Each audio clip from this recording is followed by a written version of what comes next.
Big Ten Women's Basketball Media Day rolling along from Rosemont as we take a closer look at Penn State. Gracie Merkle back holding it down inside. Kiyomi McMiller, who Big Ten fans know, brings a lot of scoring to the fold, averaged nearly 19 points a game last year at Rutgers. And Carolyn Kieger entering year 7 at the helm as our live coverage continues here on the desk. Ashley Adamson, Elise Woodward with you. And Coach, as I was looking up your team and getting to know you guys, getting ready for this, I saw two things that stood out to me: Lion mentality and fuel the joy.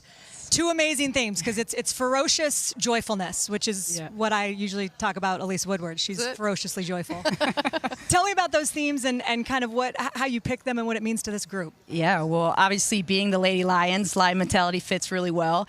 And what we say is Lion mentality is the constant hunt to live with pride and attack everything at 100%. We want to be fearless, we want to be hunters, and we want to attack, but we want to do it together. We want to do it for the woman to the left and the right of us.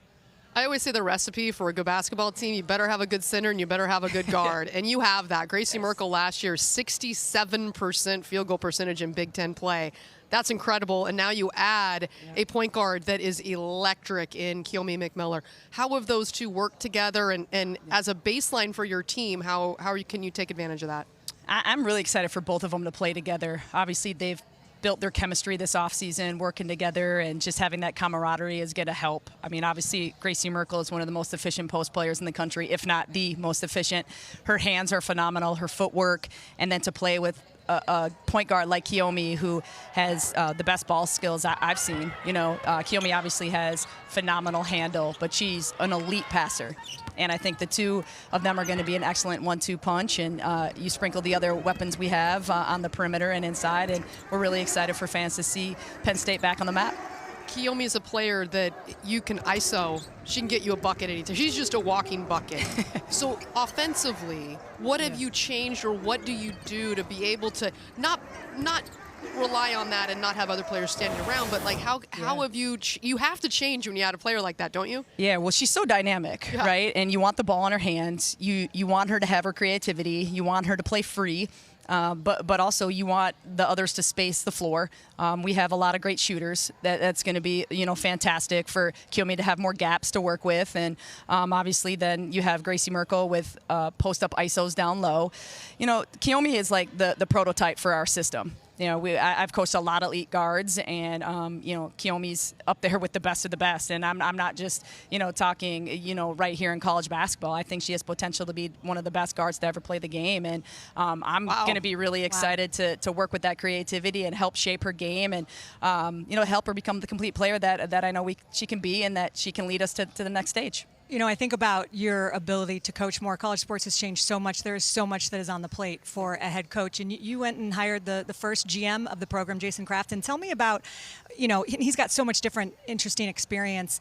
What has he brought that's allowed you to do what you love, which is coach? That's a phenomenal question. Obviously, Jason has succeeded at the highest level. He's been a head coach. He sat in my seat, so he's been able to take a lot off my plate, so I can spend more time developing relationships with the players and, getting out in the community more. But Jason is a vet, and he knows what it's like to be in all assets of the program, in all facets, and he's been phenomenal for our defense already. We have a defense you'll see this year. It's called TNT, tough, tenacious, and tough, nasty, and tenacious. And not only that, he's just brought another level of intensity. He's very passionate. He loves the game of basketball, and I think our community's already fell in love with him. So no doubt a home run hire, and I'm ecstatic for him to be on the sidelines with me.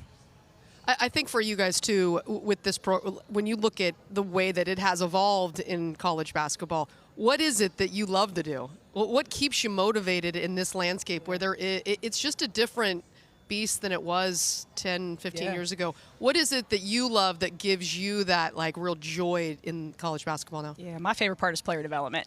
It always has, it always will be. That's why I coach. I coach so young women can fulfill their dreams, and I can help them be the best versions of themselves. And 360-degree view, not just on the court, right? Helping them with their systems, with their processes, their goals, and how to attack them, and how to set your sights on something and work through failure and understand what work ethic looks like. And life is hard. The journey is going to be hard, and how to keep that next play mentality while you're still fighting for something bigger than yourself. There is so much that the game of basketball teaches you, obviously, about life, to your point. And I think, you said it when you sat down, there's a lot of international experience on your roster as well. What does that dynamic bring?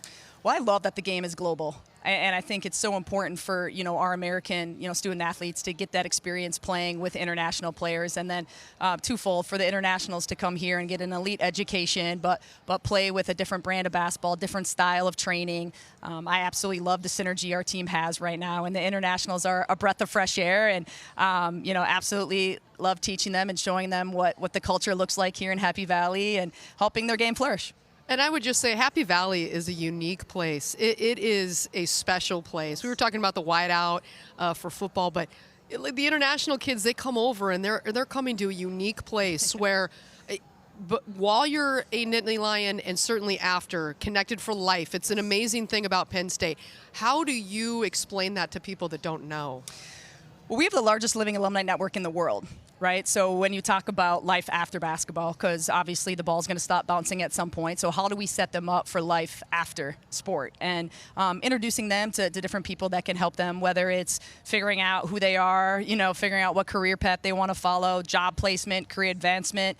We're able to tap into a network that runs very deep. And anywhere you go, not only in America, but on the planet, you'll hear, we are. Nittany Lions everywhere. Coach, thank you so much for the time. We appreciate it. Yeah, best of luck this year. Enjoy this season. Looking forward to watching the Nittany Lions as we take a quick look at some of the notable games coming up. And, of course, there's a lot of them. How about December 14th at South Carolina? That one jumps out.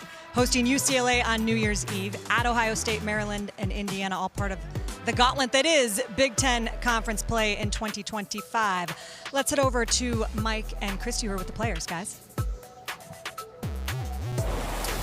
Well, it's two players, Ashley, you guys were just talking about. Gracie Merkle, the junior, and Kiyomi McMiller, the sophomore, transferring over from Rutgers. Thank you both for being here. Let me start with this. Gracie, Media Day is a great opportunity where you can address something that happened in the summer, give the full recap, and then you can kind of move on with the season, right? So explain what happened from your perspective, entering the portal, announcing where you're going, and then coming back to Penn State. Yeah, well, I want to give credit to Maryland and their opportunities they gave me. But, at the end of the day, Penn State's home. Penn State's where I wanted to be. I wanted to play like players like Kiyomi over here. I believe in Coach Kiegs, what we're building here at Penn State. I want to put Penn State back on the map, back top 5. You go win national championships with this group. Well, Kiyomi, I remember you as an 8th grader because you played AAU basketball with my daughter with GTS Fusion. But listen, you were dropping bodies as an 8th grader. Your skill set fits so many systems, but to hear Coach Kieger say that you are a prototypical guard for what she wants done in her program, what does that make you feel like? It makes me feel good knowing that we want to play fast, we want to get up and down the floor. It really does mean a lot, and I'm just really excited to be able to play with Gracie and Mo and all my other teammates. And what is that dynamic like? Because you averaged almost 19 points per game, 5 rebounds, and 3 assists. When you're looking at those numbers, how is it that balance that you have between being a scorer and a facilitator? I think the balance will work out really well, just knowing, I have other people on the court that can score with me, and, it's going to be a high-scoring game and entertaining to watch. So it's just got to come and watch us play. Yeah, I'm going to drop my mic a lot of times, I'm telling you, because I did it's even impressive. when I was sitting and watching. It's really fun to watch. Give me an example, last year, your first year in college, on the court, off the court, something you learned from your first year playing college ball. Really, it's the same as playing in high school. I'm sorry. It's the same as playing in high school. Really, you see most of the same people, and it's the same game. The only difference might be a little bit faster for some people, but that's really it. And Gracie, you led the Big Ten Conference shooting 67% from the floor, which is absolutely phenomenal. But drawing the best defenders from opponents, what kind of challenge did that pose last year? And what are you anticipating in that regard this upcoming season? Yeah, well, Big Ten Conference is the best conference in America for post players. And we have a lot of post players here, a lot of great post players, but going out there every night to be able to play against those amazing post players, it's great. Last year was such a big step up for you, and you just mentioned the competition you were going against was really good. So how do you explain the success you had last year? Yeah, I've always wanted to play against the best players in the world, and I just go out there every practice, every game, work as hard as I can, listen to the coaches, because I know at the end of the day they want to put me to the WNBA, the overseas, or wherever else I want to go. So, just taking what I can. Was there a specific area of your game that you felt like, oh, this got better for me, or I worked extra hard at this, and that's why I was so successful?